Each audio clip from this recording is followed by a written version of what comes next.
Já agradeci o convite e a gente vai falar agora sobre uma das situações que a gente pode enfrentar no paciente oncológico que precisa ser cuidada com muito carinho, com muita orientação, que é a síndrome de veia cava superior. A síndrome de veia cava superior, deixa eu só, não estou conseguindo. A síndrome de veia cava superior a síndrome é um conjunto de sinais e sintomas que é uma manifestação de uma doença ou de várias doenças. Essa é a definição de uma síndrome. E a síndrome de veia cava superior ela é a síndrome causada pela obstrução do fluxo da veia cava superior. Essa obstrução do fluxo ela pode ser benigna ou maligna, mas na maioria das vezes a síndrome de veia cava superior é uma manifestação de uma neoplasia maligna, né? A gente já vai ver quais. E ela ocorre por compressão extrínseca da veia cava superior, né? Aqui a gente tem uma tomografia mostrando o afilamento da veia cava superior por compressão extrínseca por uma massa mediastinal. Pode ocorrer, então, interrupção desse fluxo também pela invasão da massa na veia cava superior, que é o que mostra essa segunda imagem. E essa terceira imagem mostra ainda uma outra ocasião. É quando há uma trombose da veia cava, que obstrui o fluxo da veia cava, que pode ou não estar associada a uma neoplasia. Geralmente está. Essa trombose também pode não estar associada diretamente à neoplasia, mas pela presença de um catéter venoso central, que junto com a condição de hipercoagulabilidade da neoplasia pode aumentar a chance de ocorrer essa trombose. Okay? Em 60% a 85% dos casos, a síndrome de veia cava superior é causada por neoplasias intratorácicas. A gente vê que é um conjunto pequeno de neoplasias, de grupo de neoplasias, que causam a maioria, ou seja, quase totalidade dos casos de síndrome de veia cava superior. Em 60% dos casos dessa síndrome, ela ocorre na apresentação da doença, ou seja, em 60% dos pacientes com síndrome de veia cava, o paciente descobre, o paciente é diagnosticado com neoplasia maligna já com a apresentação com essa complicação. E das neoplasias mais frequentes, a gente vê que essas três, que são o câncer de pulmão não pequenas células, que é mais frequente, cerca da metade dos pacientes que fazem síndrome de veia cava, o câncer de pulmão de pequenas células, de 25% a 35%, e o linfoma não Hodgkin, né, de 10% a 15%, geralmente linfoma não Hodgkin mediastinal. Então, praticamente a totalidade dos pacientes que apresentam essa síndrome são causados por essas três neoplasias principais. Como é que o paciente se apresenta com a síndrome de veia cava superior? Os principais sinais e sintomas são o edema facial e pletora. Esse é bem clássico, a gente observa na maioria dos pacientes.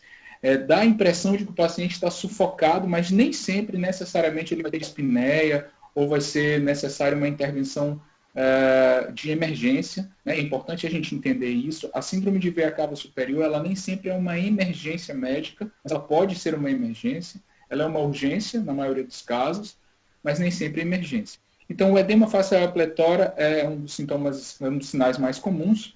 O aparecimento de circulação colateral na parede torácica, por conta da obstrução, obviamente se forma uma circulação colateral, dependendo, obviamente, da velocidade que essa obstrução se instalou, né? Se foi muito rápido, às vezes não forma circulação colateral, e isso é um problema maior. E edema de membro superior também pode ocorrer. E os principais sintomas são dispneia, estridor, né, tosse, disfagia, cefaleia, confusão mental e pode até mesmo chegar ao coma, geralmente por causa do edema cerebral, quando a síndrome de veia cava, quando a obstrução da veia cava causa uma repercussão muito mais grave. Tá? Aqui a gente pode ver, nesse estudo publicado em 2005, no Jornal Brasileiro de Pneumologia, a frequência desses sinais e desses sintomas. O sintoma principal é sufusão ou edema, geralmente essa edema facial e pletora. A dispneia em segundo lugar, acompanhado de tosse, dor, que pode ser dor de cefaleia ou dor torácica, e disfagia. E os principais sinais ao exame físico são a distensão das veias torácicas, em 67%, edema facial também, distensão das veias do pescoço, esforço respiratório e pletora facial. Como é que a gente diagnostica, além dos sinais e sintomas, que são importantíssimos para diagnosticar essa síndrome, que são bem clássicos, inclusive bem sugestivos, em pacientes com neoplasia ou conhecido ou não, o diagnóstico definitivo se dá por exame de imagem. Tá? O exame de imagem mais acurado para mostrar um dos exames de imagem mais acurados para mostrar a obstrução da veia cava, e que também pode ser um método pelo qual a gente pode tratar a obstrução da veia cava, é a venografia por catéter. Aqui a gente vê, desse lado aqui, na verdade, é uma tomografia, que mostra uma massa mediastinal comprimindo e invadindo a veia cava superior, e aqui a gente pode ver a venografia por catéter, desenhando todo o trajeto da veia cava e onde ele foi interrompido.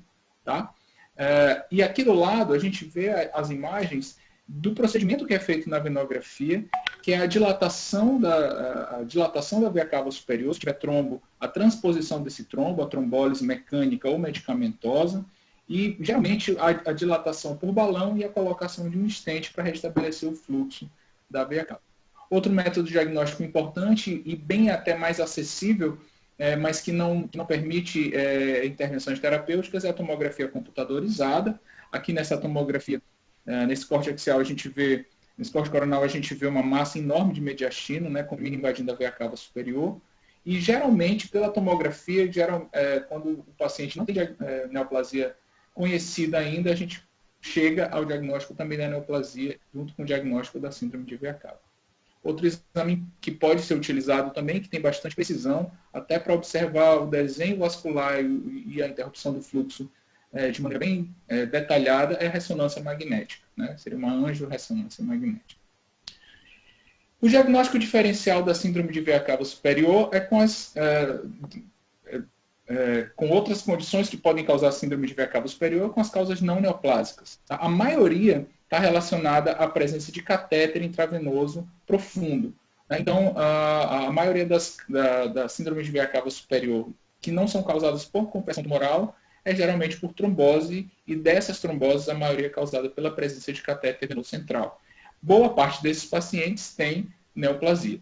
Né? E outras causas benignas podem ser fibrose, pós-radioterapia, em região do tórax, a mediastinite fibrosante, né, que pode acontecer após algumas infecções, como tuberculose e a própria anocardiose, né, e uma coisa que é bem mais rara, que é a agenesia de veia cava superior.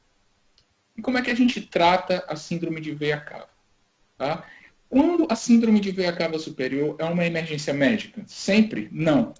Quando a gente tem um desses 3 sintomas que põem em risco a vida do paciente, que precisam ser resolvidos imediatamente, senão o paciente pode entrar numa insuficiência respiratória ou num coma, um rebaixamento do nível de consciência, edema cerebral, às vezes pode até haver herniação da amígdala, e esse paciente tem insuficiência respiratória por causa do edema cerebral, além da opressão torácica e do edema todo que é causado na região torácica também.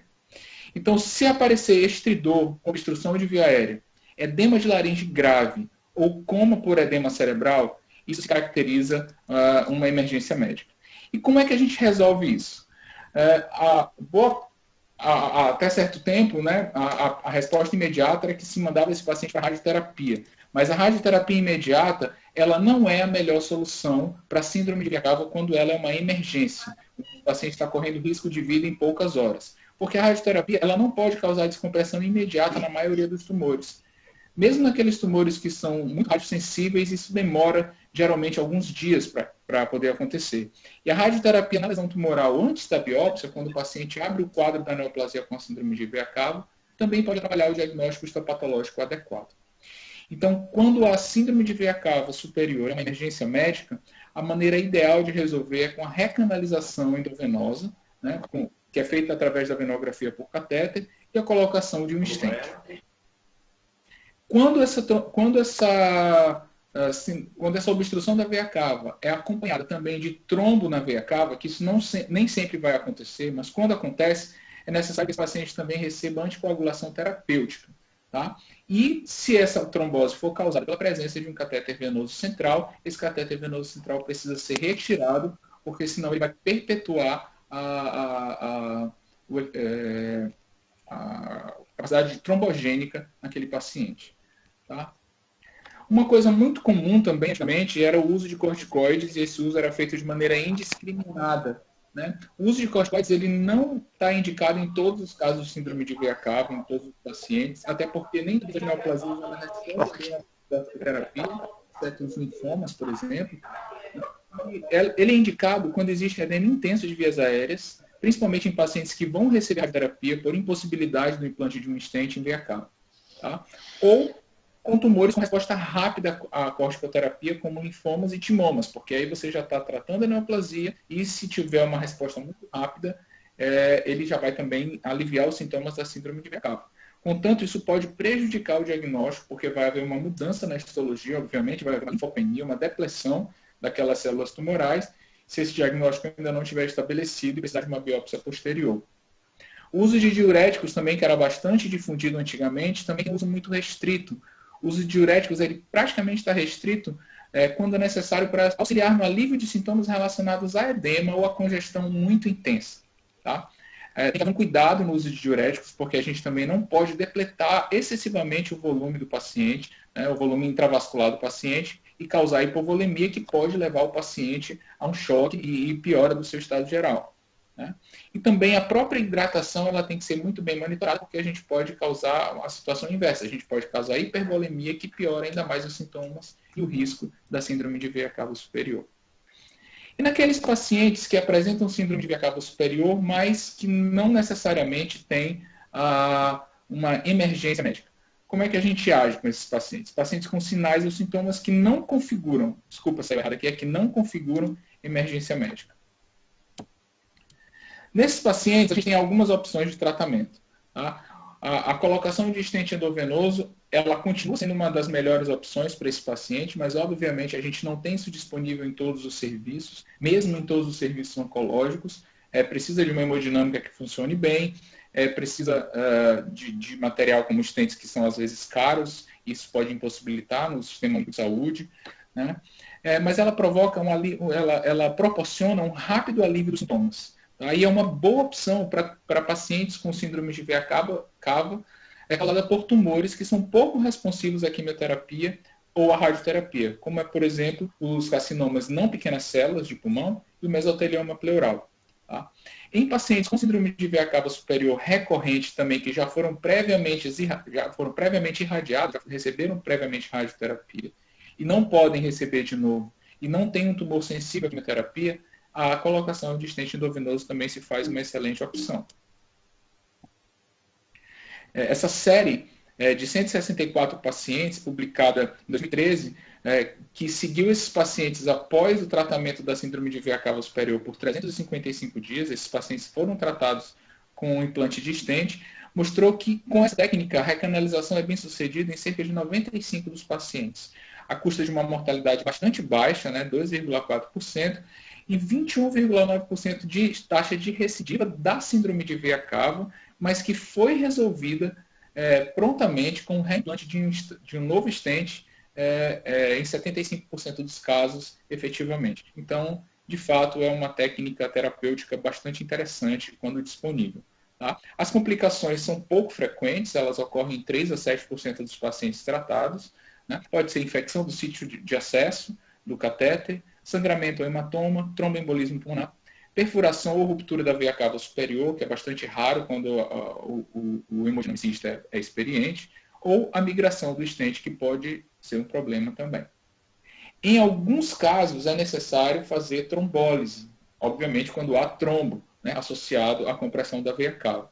Tá?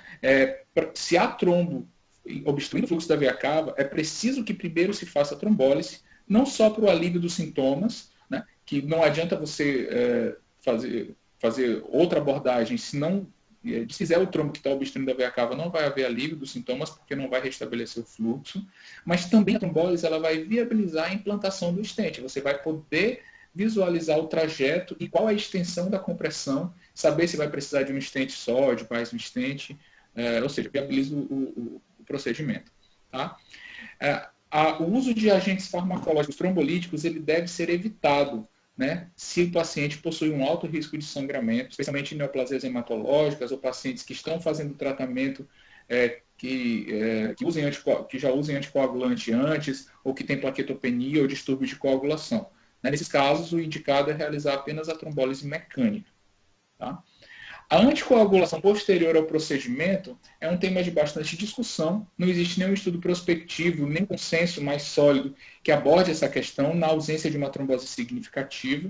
Geralmente, após o implante do stent, o que se faz é anticoagular o paciente por um curto período de tempo, mas que as séries de casos mostram, alguns anticoagularam o paciente por 1 mês e outras até 9 meses, e alguns utilizaram apenas antiagregação plaquetária. Mas isso permanece um tema de bastante discussão. Tá? Considerar, quando você for indicar ou não a anticoagulação, deve-se considerar qual neoplasia primária, qual o estágio clínico e as comorbidades, porque esse paciente, de acordo com essas características, ele pode apresentar um risco maior de fazer trombo, que pode te levar a adotar a anticoagulação, ou ter um risco muito alto de sangramento que contraindica esse tipo de medicação, esse tipo de procedimento. Outro tratamento bastante efetivo em alguns casos para pacientes com síndrome de veia cava superior é a radioterapia. E aqui a gente está falando, né, já estamos na questão de pacientes que não apresentam emergência médica. A maioria das neoplasias que causam síndrome de veia cava superior são radiosensíveis, como câncer de pulmão e linfoma de Hodgkin. A gente viu que câncer de pulmão é quase 75% dos pacientes que fazem síndrome de veia cava. É necessário avaliar se o paciente recebeu ou não radioterapia prévia. E o alívio sintomático, é importante dizer que o alívio sintomático ele nem sempre reflete com precisão o grau de desobstrução da veia cava, tá? Porque as colaterais também podem auxiliar nesse alívio. Então, geralmente, 10 a 14% de desobstrução parcial ou completa, apesar de cerca de 85% dos pacientes apresentarem alívio dos sintomas. Tá? Essa aqui é uma meta-análise que foi publicada em pacientes com câncer de pulmão, né? E a radioterapia em câncer de pulmão de pequenas células, que é uma doença um pouco mais sensível, provocou alívio sintomático em 2 semanas de até 77,6% dos pacientes. E já em pacientes com câncer de pulmão não pequenas células, que é uma doença menos sensível à radioterapia, apenas de 63% dos pacientes. E nos tumores que são muito quimiorresponsivos, o que a gente faz? Tumores quimiorresponsivos mais frequentes que causam síndrome de veia cava geralmente são linfomas, carcinoma de pequenas células pulmonar e carcinoma de células germinativas. E nesse caso, a gente sempre opta pela quimioterapia, porque os pacientes eles tendem a responder muito rápido. É importante lembrar que se a QT for a primeira escolha para a resolução da obstrução, como nessas neoplasias, e o paciente estiver com obstrução muito intensa, deve-se administrar a quimioterapia em veia calibrosa, no membro inferior, ou através de um catéter venoso central implantado na veia femoral. Tá? O alívio sintomático nessas neoplasias muito sensíveis à químio costuma ocorrer entre 1 a 2 semanas do início da quimioterapia.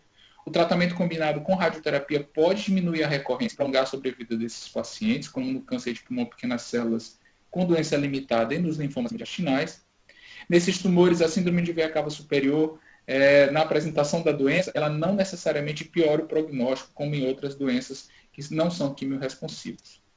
Aqui, naquela mesma meta-análise, que foi publicada de câncer de pulmão, a gente tem aqui os dados para câncer de pulmão de pequenas células, a gente vê que com quimioterapia exclusiva, o alívio dos sintomas se deu completamente em 76,9% em até 2 semanas no paciente.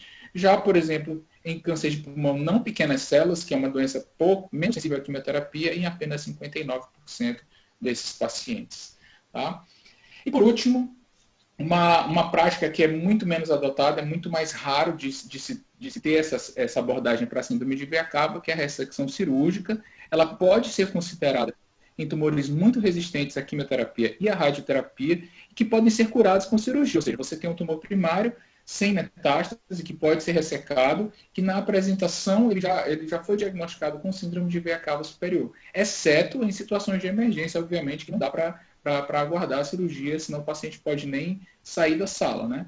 E, às vezes, é preciso fazer reconstrução da veia cava superior quando se tem essa abordagem, que é adotada principalmente em casos de timoma, de carcinoma tímico, ou pacientes que já trataram para tumores de células germinativas e que apresentam massa residual, cujo tratamento às vezes é a ressecção cirúrgica, e se estiver causando síndrome de veia cava superior naquele momento, vai resolver também os sinais e sintomas dessa síndrome e trazer alívio para o paciente. Então, essa é a maneira de abordar a síndrome de veia cava superior nas diferentes neoplasias. É importante que a gente conheça o paciente, entenda o diagnóstico, saiba qual a neoplasia, o perfil daquela neoplasia que o paciente é acometido, e a partir daí, se tem emergência ou não, e a partir daí se decide a melhor abordagem terapêutica. Muito obrigado.